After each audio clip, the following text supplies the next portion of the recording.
Hi friends, welcome to our channel. ఈరోజు మనం ఈ వీడియోలో హిస్టరీలోని బేసిక్ హిస్టరీలో శాసనాల కోసం ఈ వీడియోలో తెలుసుకుందాం. శాసనాలు అనగానే శాసనాలు ఫస్ట్ వేయించినది ఎవరు అంటే అశోకుడు. ఓకేనా. శాసనాలు అంటే గట్టి ఉపరితలంపై చెక్కబడిన లిపి. ఈ శాసనాలు ఎన్ని రకాలు అంటే శాసనాలు 3 రకాలు. శాసనాలు ఎక్కడ దొరికితే ఆ ఊరు పేరు రాస్తారు. ప్రస్తుతం ఉన్న ఊరు పేరు మాత్రమే రాస్తారు.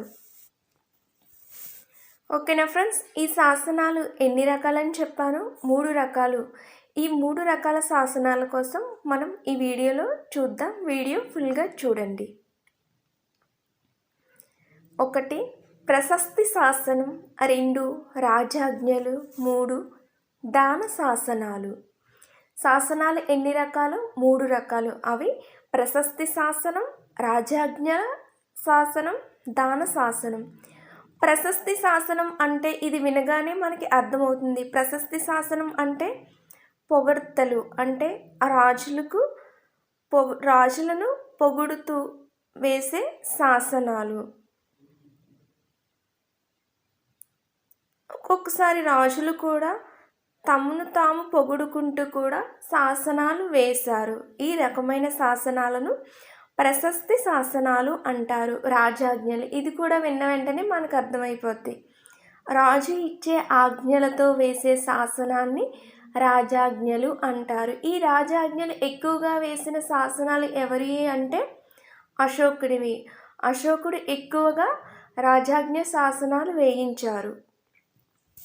నెక్స్ట్ దాన శాసనాలు. ఇది కూడా మనకి విన్న వెంటనే అర్థమైపోద్ది. దాన శాసనాలు అంటే దానం అంటే ఇవ్వడం కదా. రాజులు కానీ ఇతర వ్యక్తులు కానీ ధర్మాలు చేస్తే రాసే శాసనాలని దాన శాసనాలు అంటారు.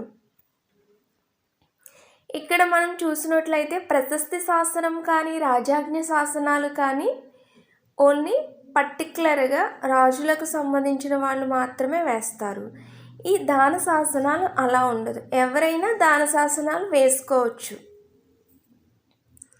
ఫర్ ఎగ్జాంపుల్, ఏదైనా గుడికి విరాళం ఇచ్చినట్లయితే వాళ్ళు అక్కడ వాళ్ళ పేరు చెక్కించుకుంటారు కదా, ఆ టైప్ వాటిని దాన శాసనాలు అంటారు. దేవాలయాల కోసం దేనికోసమైనా వాళ్ళు చేసే దానాలని శాసనాల కింద రాయించుకుంటారు కదా, అది దాన శాసనాలు. ఇందులో మనకి ఎగ్జామ్ పాయింట్ ఆఫ్ వ్యూలో ఇలా కూడా అడగవచ్చు.